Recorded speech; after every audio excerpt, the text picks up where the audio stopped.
All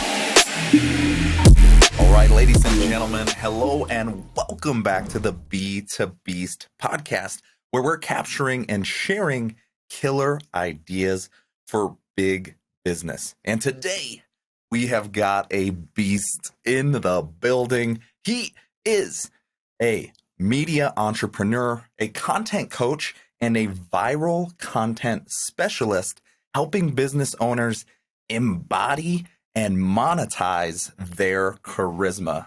Ladies and gentlemen, please welcome R.C. Clark. R.C., welcome to the show, brother. Where are you tuning in from? How is it over there? I'm in Rio de Janeiro, and it's beautiful. Sun shining. The beach is looking pretty good. The waves aren't too big today, so I think I'm going to go do a little dive after this beastly intensity of a talk here. Yes, love it. That is a great place to start. Let's just keep it rolling. What are you most grateful for in your world, your life, your business right now? Oh man, I mean, it really is this place because being here in Rio is a representation and testament to the work that I've put in over years. I had a business before too, and everything I've studied in life and what I believe has really led up into me jumping out into the world and, doing what I'm doing as a coach and consultant. So I'm just grateful to be working and to be here. Love it. And yeah, we want to explore and capture that story. That's my goal, this conversation. So we'd love to start on your end, perhaps a story that we can spotlight that helps exemplify that journey. Do you have an exciting win or just an epic chapter of your career, or a milestone moment that you can share with us? And what lessons can we extract from that moment? Yeah, I would love to, because I know there's a lot. Mostly entrepreneurs are just people who love business and working on themselves and their lives and are trying to achieve great things. And it's such a difficult thing to do, to have a business and a life that is unpredictable, that it's not, you don't have the consistent paycheck, and maybe you make the money and then you do the next thing. You want to hire someone or you want to invest in something. It's this ongoing, unpredictable, process that's just amazing. I don't know what has compelled humans to want to go through so much pain sometimes, but of course it's because there's so much, pleasure and such greatness to this kind of life. And this story is kind of maybe a testament to that, on what I've just been through kind of quick. I think let's hear it. Yeah, I don't know if any of you guys out there have been stabbed in the back before by business partners, but I definitely have. And, we always want to blame other people. And of course, there's a lot to blame on my side, but it was really just an ignorance thing of being young, but also, it wasn't too cool on their end. So starting off, in college, I studied marketing and video and linked up together with a couple best friends, and we kind of started this video production company. We're out having fun, we're going out into the woods and shooting videos, and we started doing some weddings and doing some music festivals. And then I had this job I was a volunteer at the volunteer center there at my college, and we're doing interview style stuff, and that was awesome. It was where I learned how to interview and ask great questions, and that was cool. And then after college, we started the business. We're this is it. For me, this is my vehicle to the world. I'm yes, we got a business. We're going to make money and we're going to work with bigger and bigger clients. We're going to be able to travel and do vlogs. And we did all these amazing vlogs, all this stuff. And yeah, but it was tough. We were never making that much money. We were just enough to get by. And I was living at home for a year of it with my parents so that I didn't have to pay rent, and kind of driving out there to our office. But one day we had a kind of meeting, the two other guys wanted to sit down and do this meeting. And they're RC, we're done. We don't want to do the company anymore. I'm really? That's pretty that's kind of strange. Like, why? That's like, what do you mean you don't want to do it anymore? Well, we want to do it. Like, we want to do our own thing. We have this idea to do something on our own. I was like, on your own? Really? Like, what do you mean? Like, how? And I was talking to a guy, and they like had like a name for it and everything. I'm like, oh my God, this is insane. Like, why? What do you want to do? Like, I don't get it. So I was in charge of sales mostly. I was mostly doing video and the directing and shooting and doing everything too. But like, sales was kind of my job. I was supposed to be out there doing it. And I guess the thing about teamwork and leadership too, I should have asked for more help, but for a whole team, sales is the lifeblood of business and of a team. And, I would ask the guys to help me out with that. And they're like, no, it's like your job. Like, it's your job to do the sales. And they just didn't know how to do it. And it's very difficult. And I think maybe that was the cover for that. So, it was my fault. That was kind of my fault. The business didn't work, even though, come on, guys, definitely could have helped me out with that there too. Wow. So anyway, I guess, lessons learned on that is just, you should learn sales. Everyone should get better at sales. Always. Like, that's what looking back, with the sales knowledge I have now, going back to that business, we definitely would have crushed it because we were talented. We were really talented.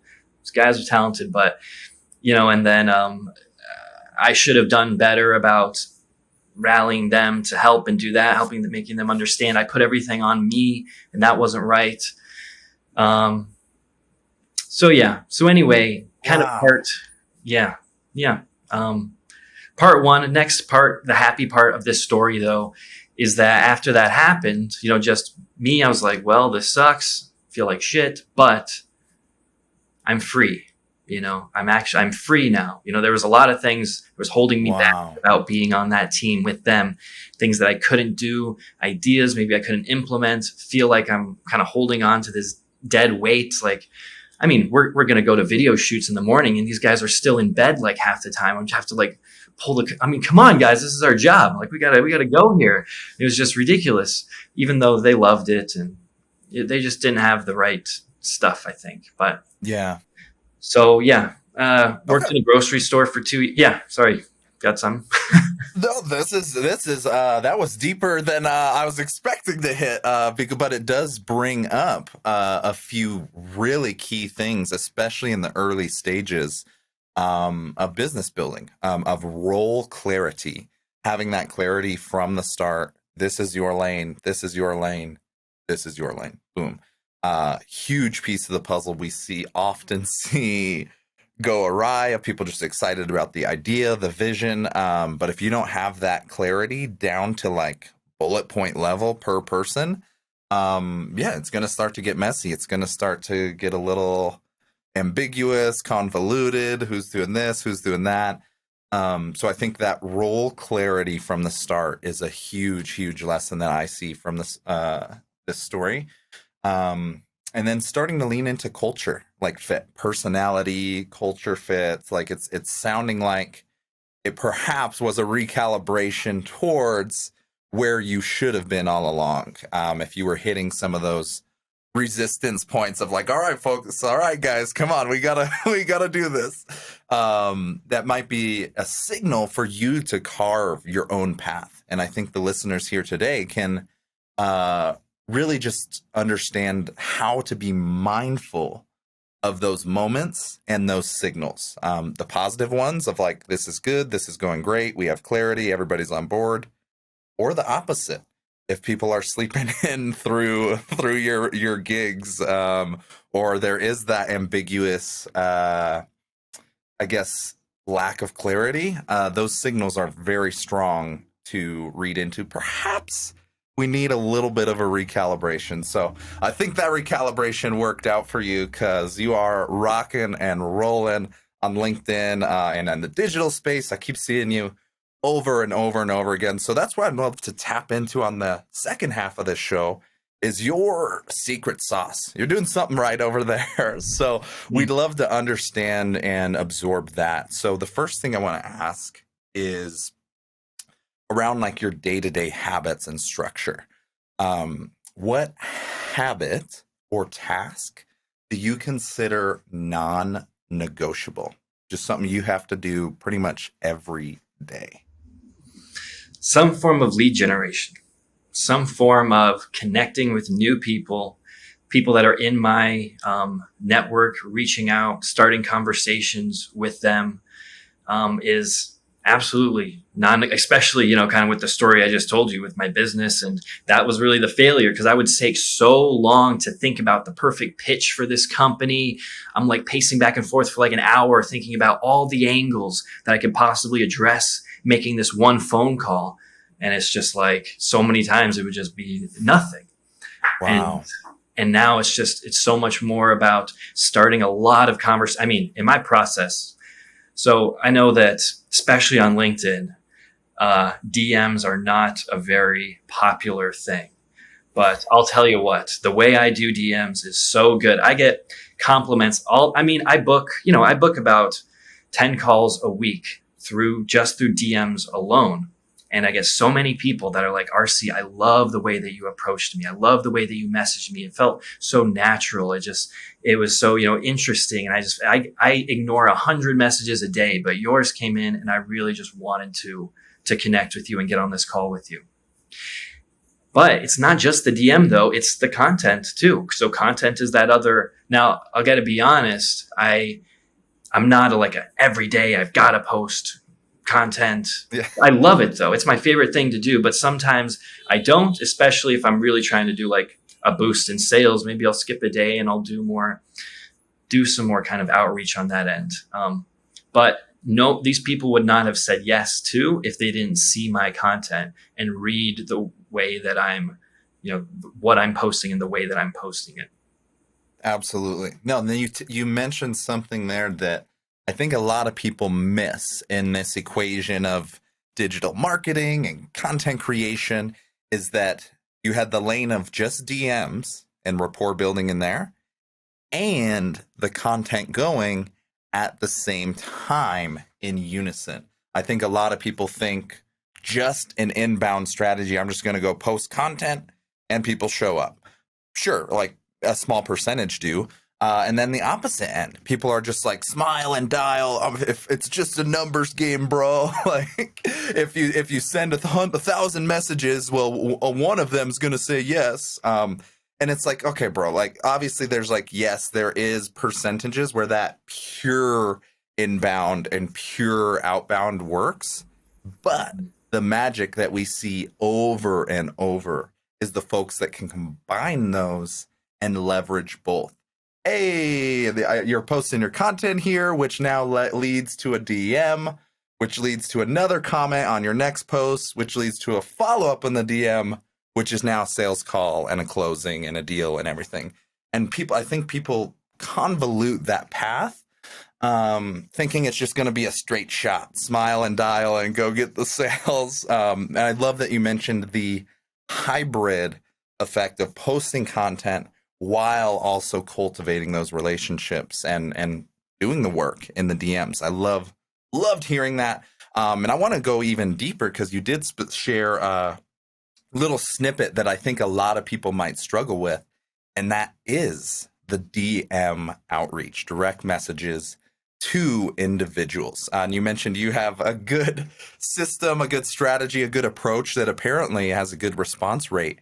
Can you share your specific process or system or strategy or whatever your approach is for these folks to kind of at least take this framework and start applying it to their world or their approach? Obviously, it's not going to be word for word, but what's the system or the process that you implement for DMs?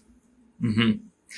Yeah, we'll say there's been an evolution of this process to where something would work and then it kind of wasn't working so well. So I'm changing my kind of approach. And I'll tell you what's worked the best in the past 3-ish months or so is originally I was just connecting to new people and then messaging them from there. And that would be, great. It would still work well.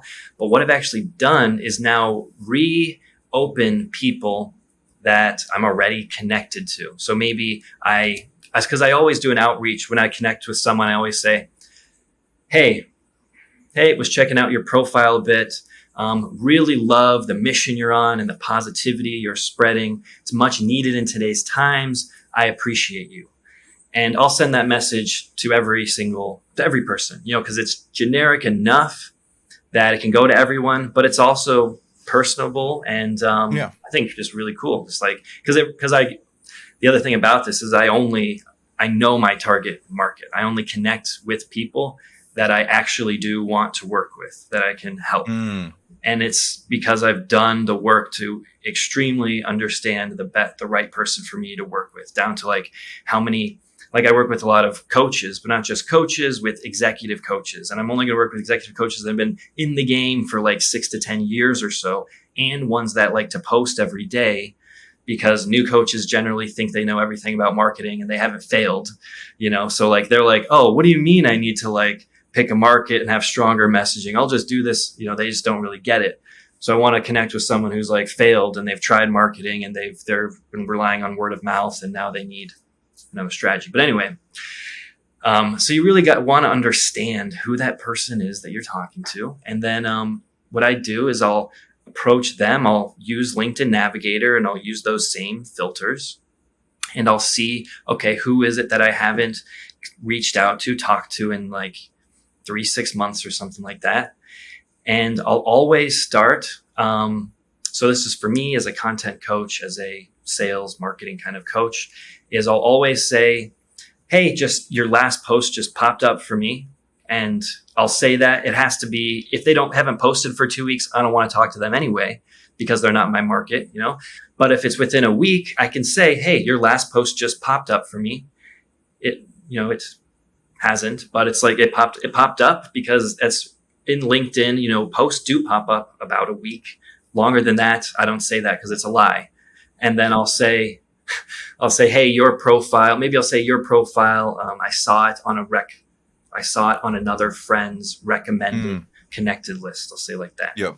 But anyway, yeah, your post just popped up for me, and then I'll say a point about it. I love that. Not just I love that you said this, but I'll actually talk back about it. Like, say they're talking about leadership, they're talking about AI in copywriting or in leadership, and I'll be like, yeah, it's crazy. AI is great because leaders, maybe they can, they don't usually like to confide in other people. Maybe they can confide in AI and they can ask questions and get guidance. You know what? Probably pretty soon we're not going to have real bosses anymore. It's just going to be a computer we ask questions to, and they're like our new overlord leaders or something. So I like say something fun, just like connecting to that content, to the message, and then you have to introduce a unique mechanism. So this is what gets people to actually get curious and want to start the conversation with you, and where you add value. So I say, I was looking at some of your other content too. Now, have you tried making story seller posts? Basically, it's a way to more emotionally connect with your audience and inspire them to engage / reach out to you. So a story seller post is something that I made up. But it makes sense. You say it like story seller, you can get the idea, but it's not something you can go Google. You can't just go, you can't find out what that is. Yeah. So it's something, it's my unique mechanism, a post that I actually teach people how to do. And so then if they're interested, then they'll say, oh no, like, what is that? I'm interested. What is that? Or, oh yeah, I've done some story stuff before. That's cool. Like, what do you mean? That's the typical response. And then I go deeper, and then I say, yeah, well, the basic idea, if you want your audience to take action, you need to get down to that primal level, and then you can build a lot of trust. And then when you combine that with like an authentic kind of call to action that is actually useful for people, the idea is that, they're excited, they'll want to reach out to you, and they'll basically be pre-sold wanting to work with you before they get on a call. I kind of vary around with that. And then they're just like, oh, wow, that sounds interesting. Okay. And then I close. It's like, okay, hey, well, if this is totally inappropriate, just let me know. But if you're down, I'd love to get on a quick 15-minute coffee chat where I can show you how to make those kinds of posts. Not going to pitch or sell you or anything. No strings attached. I just love what you're doing. But if not, no worries as well. And that's how it goes basically every single time. It doesn't even require them, no back and forth. But I'm just giving this value and I'm piquing curiosity. Those are the keys. I love it. The formula here. Yeah, I'm seeing it unfold. A lot of, the best people that are really crushing it in sales kind of naturally have their own variation or their own version of this. But the recurring threads I'm seeing around like a tool or application, definitely sales nav or some type of filtering mechanism. So stage one, hyper targeted connecting or prospecting seems to be a must have. Mm-hmm. Stage two, natural rapport building. The comments about their post and organic, something about their profile, their mission, not a direct pitch or slap straight at the gates, build a little bit of the rapport, and then introduce a unique mechanism. This was the key piece. Stage three, a unique something that piques their curiosity. Story selling was this example. For other folks, it might be their 4-step process or whatever their approach is. So love seeing all of these come together and then mindfully knowing when to take it to that next step to chat and kind of keep the door open for that sales conversation. Brilliant approach. Hope folks are taking notes. Love that system here. Very practical, and it's something that if you have the hours and have the time, if you invest it in this, it will work. It will generate results. You'll see it happen. You just have to play the delayed gratitude. You got to play the long game. It's hard, man. What you're doing now is going to come to fruition 3, 6, 9 months down the road. I think people just want that straight shot, like single pitch DM, like so often. You got to have patience and you got to play the long game. Love it. Yeah, but I mean, I'll tell you what, using this strategy, you can book a call tomorrow. You can book calls tomorrow using this approach. Like with direct outreach, you don't have to, it doesn't actually even better. It's organic content, putting out content that takes a long time and that you don't know when that next sale is going to come. You don't know when someone's going to reach out to you unless you are very, you have a good audience and you are very good at content and launching things. Like then you can get it to be more predictable. But my kind of thing with the DMs is that most coaches, small business people, they don't have a lot of time, especially executives. They don't have time to post a lot of content and they get discouraged about posting a lot and kind of waiting what's going to happen. So I say, hey, we got to create the content. We got to do that and show your authority and give value. But we can also start making sales right now because we're going to combine it with this direct outreach approach. And people are going to see, all it takes is a week of putting out some content. Then they're going to see your stuff when you reach out and you're going to be able to start getting calls and sales now. There we go. Now that is a hybrid theory I can get on with. Love it. So we're going to jump into the world's quickest game show here. It's called This or That. It's also the world's easiest game show, too. You're going to get an option of 2 different things. They're going to be randomly generated here. So I'm learning them with you as well. All you have to do is pick which one. And at the end of this game show, we get to hear what you're up to in your world and where we can send people to support RC. The first one here, as our random generator fires up to play This or That. The first one is a pizza party or a pool party. Which would you choose? Pool party. Ooh, with a floaty with pizza on top, but I can't choose. Yes. Okay. All right. This next one, would you prefer talking or listening? Listening. Ooh, just kidding. Oh God, that's hard. Actually, I would prefer talking. The energy, like speaking is awesome, but I need to listen to talk or it's not gonna work. So I'll say I prefer talking. All right. Solid approach. All right. Heading into the final round. Would you rather, this is a weird one. Send a letter or write an email. Send a letter. There we go. All right. We got an old school guy in the building. Thank you for successfully completing and beating this or that. Your reward is we get to hear what you're up to. What are you up to right now? And how can our listeners find and support you or join your journey here that you're sharing online? You're sharing a lot of your journey, your content, all of this. So let's go ahead and plug that in. What are you working on right now, and how can people reach you to get involved? Well, when you said like the what am I up to thing, I was going to go into more of my extracurricular kind of activities and just say that, I'm gonna hit the beach after this, and I'm gonna go to some nice rooftop in downtown Rio and, see some people and some music, and I'm living this kind of life. I work really, really hard all the time, but what I do and what I help my clients do is funding this, being able to travel to different parts of Brazil and even, of the world from here, because of the kind of organic content and marketing system that I have. And yeah, part of it is this thing of the DMs, but I think, the other part is I know that a lot of people, coaches especially, are struggling because we're in this market where everyone is a coach and it's tough to stand out.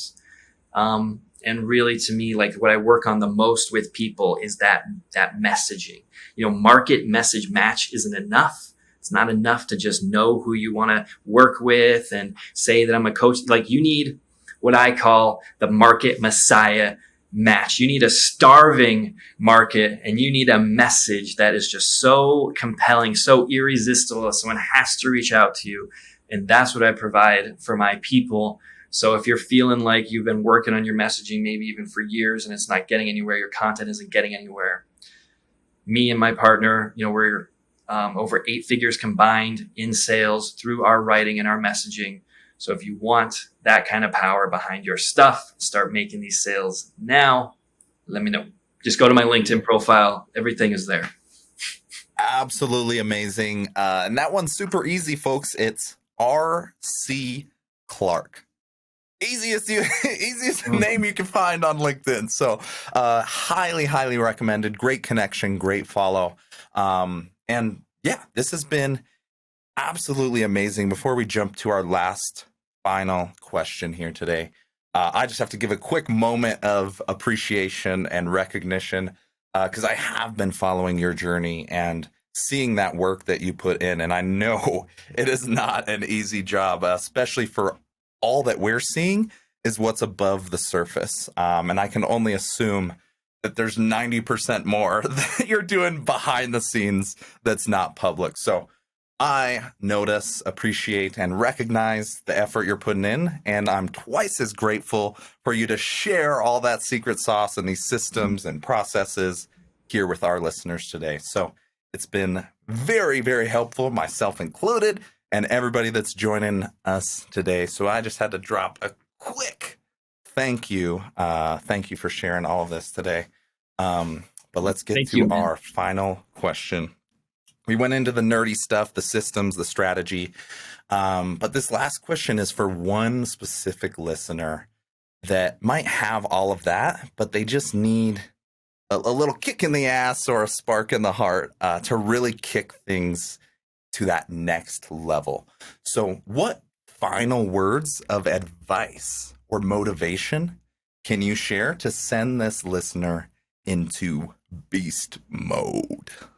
Boy, I mean, it's that no matter what's happening, good stuff is happening, bad stuff is happening. This life, like, you are the one. This life is for you. There's no other explanation.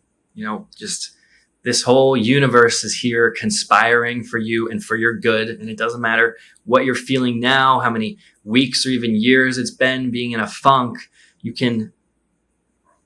That truth is available anytime. It's there with you right now. It's available right now. The truth is that this whole existence is here for you to thrive and to live the best life you could possibly live. It is just the reality. It's not even a choice. It's just the reality of what's going on.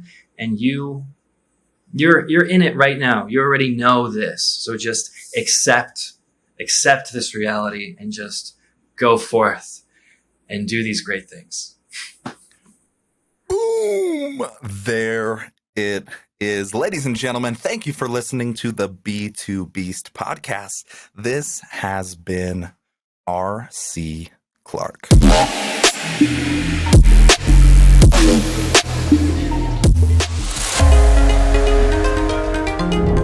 You're a beast.